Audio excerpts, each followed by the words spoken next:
কাপ্তাই হ্রদে মৎস্য আহরণ নিষেধাজ্ঞার একটি সরকারি ঘোষণা। দক্ষিণ পূর্ব এশিয়ার সর্ববৃহৎ কৃত্রিম হ্রদ হিসেবে পরিচিত রাঙ্গামাটির হাপ্তাই হ্রদত দেশীয় মাছের প্রাকৃতিক প্রজনন, কার্প জাতীয় মাছের বংশবৃদ্ধি ও অবমুক্ত করা মাছের ফোনার স্বাভাবিক বৃদ্ধির লক্ষ্যে 3 মাস ব্যাপক প্রকার মৎস্য সম্পদ আহরণ বিপণন নিষেধাজ্ঞা জারি করা হয়। এবছরের 1 মে 2025 হতে 31 জুলাই 2025 পর্যন্ত কাপ্তাই হ্রদে মৎস্য আহরণ, পরিবহন, বাজারজাতকরণ, মজুত ও শুকানো এর উপর নিষেধাজ্ঞা আরোপ করা হয়েছে। পহেলা মে হাপ্তাই হ্রদত 3 মাস মৎস্য আহরণেরও নিষেধাজ্ঞা কার্যকর।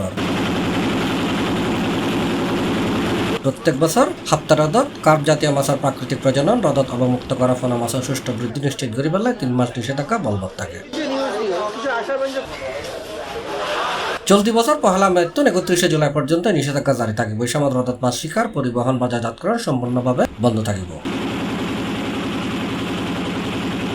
বন্ধকালীন সময় হ্রদত মাছ শিকার রোধে নিয়মিত মোবাইল কোর্ট পরিচালনা করাইব, পাশাপাশি বন্ধ থাকিব স্থানীয় বরফ হল। এই 3 মাস হাপ্তাই হ্রদত যে মাছ ধরে জীবিকা নির্বাহ করেন 27,000 জেলে পরিবার সম্পূর্ণ বেহারে পড়িব।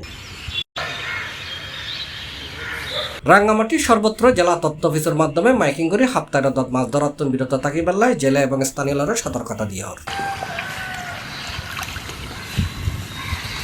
এর আগে এপ্রিলের 16 তারিখ হ্রদ ব্যবস্থাপনা কমিটির এক জরুরি সভা পহেলা মে 3 মাস এই নিষেধাজ্ঞা কার্যকরের সিদ্ধান্ত লই হাপ্তাই হ্রদ ব্যবস্থাপনা কমিটি সভা জানাই মাছ ধরা বন্ধকালীন সময় যে হাপ্তাই হ্রদত অবৈধভাবে মাছ শিকারের বিরুদ্ধে মোবাইল কোর্ট পরিচালনা করিবার পাশাপাশি নজরদারি বৃদ্ধি করা হইব। মাছ ধরা বন্ধকালীন সময় 27,000 জেলের বিশেষ বিজিএফ কার্ডের মাধ্যমে খাদ্য সহায়তা প্রদান করা হয়ে থাকে। সর্বসাধারণের অবগতির জন্য জানানো যাচ্ছে যে কাপ্তাই হ্রদের মৎস্য সম্পদের সুষ্ঠু প্রজনন, বংশবৃদ্ধি, মজুত ও ভারসাম্য রক্ষার লক্ষ্যে জেলা প্রশাসন রাঙ্গামাটি কর্তৃক প্রজনন মৌসুমে হ্রদে সকল প্রকার মৎস্য আহরণের উপর নিষেধাজ্ঞা জারি করা হয়।